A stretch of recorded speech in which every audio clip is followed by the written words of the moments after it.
Hillary, your best and only option. It is not exactly an inspiring campaign slogan, but it may be the best description of Clinton's 2016 bid. While our new NBC Marist poll has Clinton dominating the Democratic race in both Iowa and New Hampshire, it also finds Clinton's favorability down considerably. 19 points underwater in Iowa, Clinton is found more unlikable than anyone but Trump.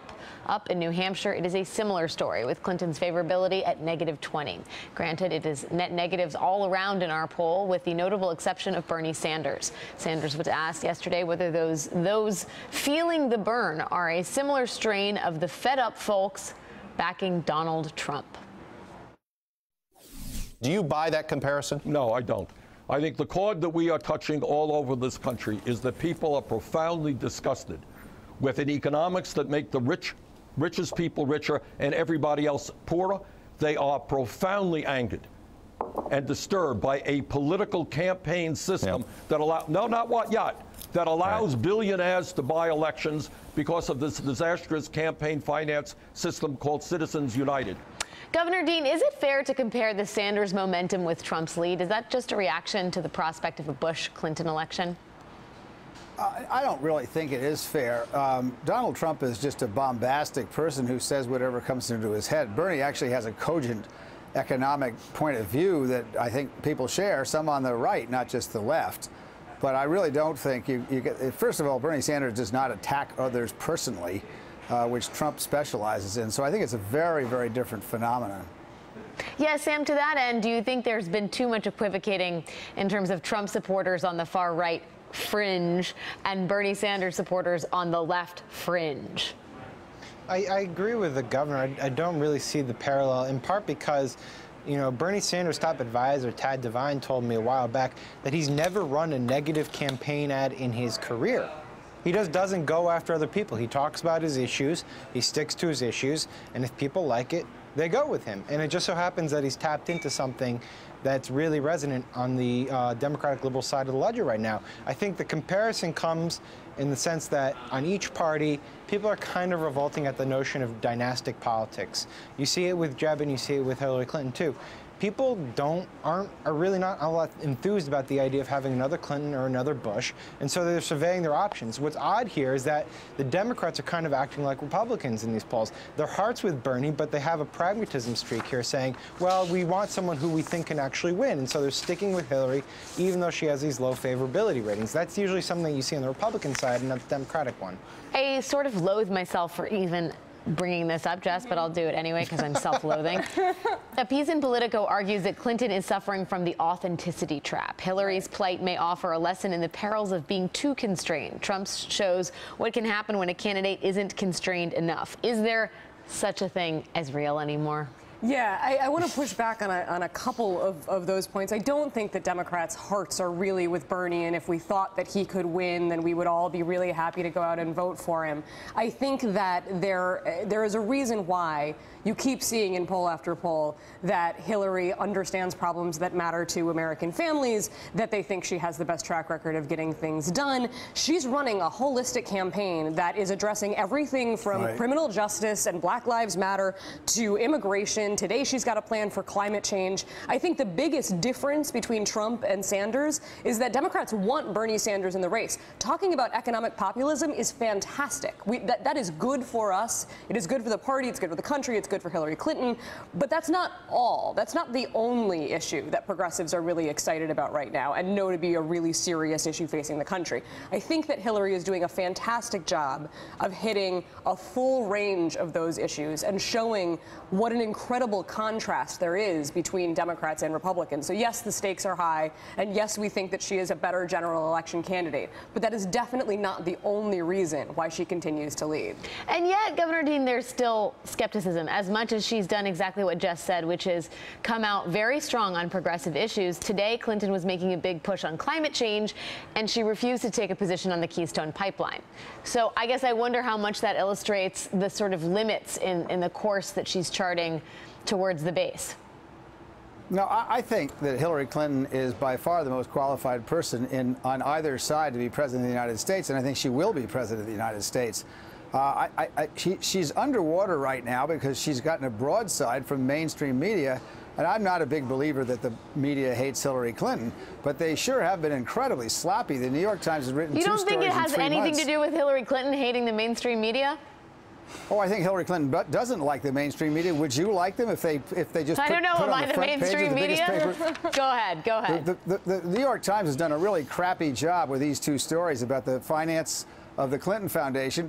They really virtually have made stuff up. There was no criminal investigation in the Justice Department.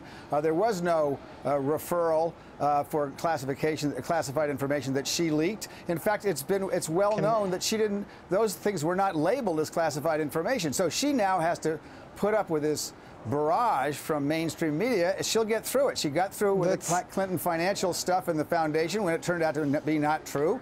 She'll get through this, and she'll get through Benghazi, which I think will actually help her. Let me just go back to the original. Are crazy. Let me just go back to the original point, though, about Keystone, right? If Hillary Clinton is making a point about progressive politics and progressive positions on the environment, does it matter that she didn't take a position on Keystone today? It doesn't, and I'll tell you why. It's part of being president. Here's the problem with Keystone, regardless of what you think about it in terms of the environment. Keystone is a huge foreign policy issue. Our closest ally is Canada. They have put all their marbles on getting Keystone. Hillary Clinton was the former Secretary of State. She knows this is a bigger issue than simply the environment, and that's why I suspect she's not taking a position. It makes sense. It makes her look presidential, even though it frustrates the hell out of people who are opposed to the Keystone Pipeline. Sam, do you think it makes her look presidential?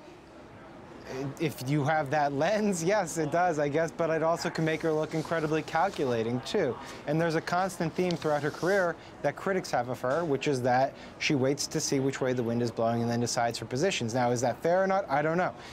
Just to go back to the mainstream media thing, though, because it's important to point this out. The New York Times, they did have errors in their story. They were corrected. I'm assuming that they would have probably liked them corrected earlier than not. But the fact remains that all of this would have been completely irrelevant had Hillary Clinton not set up a completely private email server, had she not done all her business as Secretary of State on her private email. Those are 2 things that were the basis for all of the subsequent reporting. Now, the reporting might be erroneous, could have factual inaccuracies, but she made her own bed with this, and that explains a lot of why voters have distrust about her. They don't view her as being a, up-and-up operator on this stuff, and I think that's what's hurting her in the polls.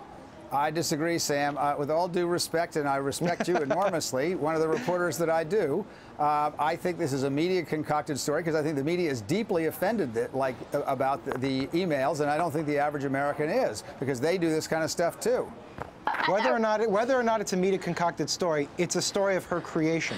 I work in the media too, and I find it incredibly tedious that all people ever want to talk about on both the right and the left is that the media is the problem.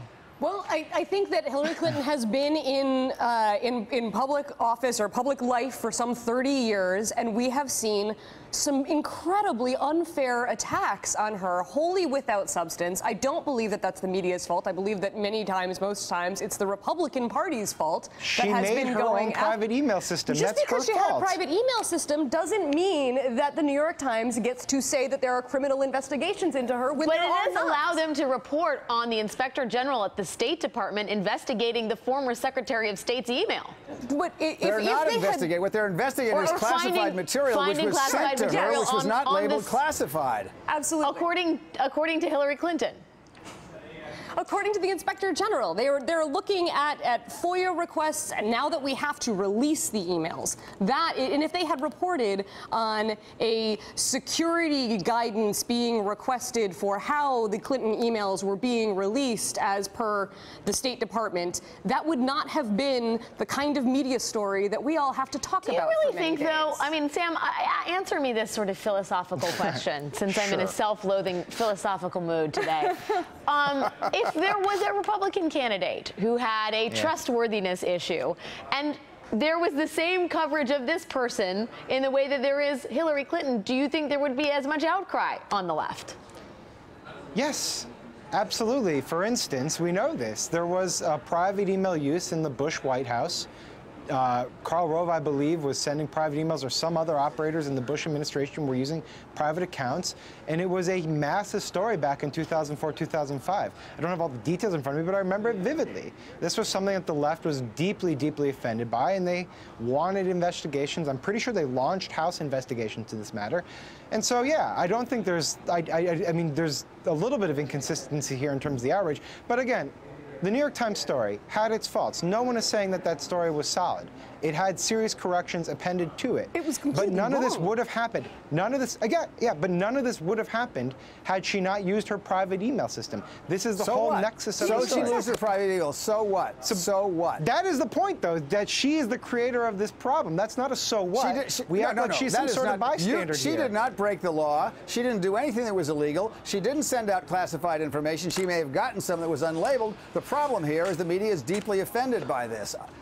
Come on. The lamestream media and the New York Times. The media loves to play. The media loves to be a player, but they sure have a thin skin when people go after them. End of July 2015. It's the mainstream media's fault, and the New York Times has an agenda. What channel are we watching? Howard Dean, thank you. I think it's incompetence, not an agenda. Jess and Sam, hang with me. When we come back, police pepper spray a crowd after a Black Lives Matter conference in Cleveland. More on that coming up next.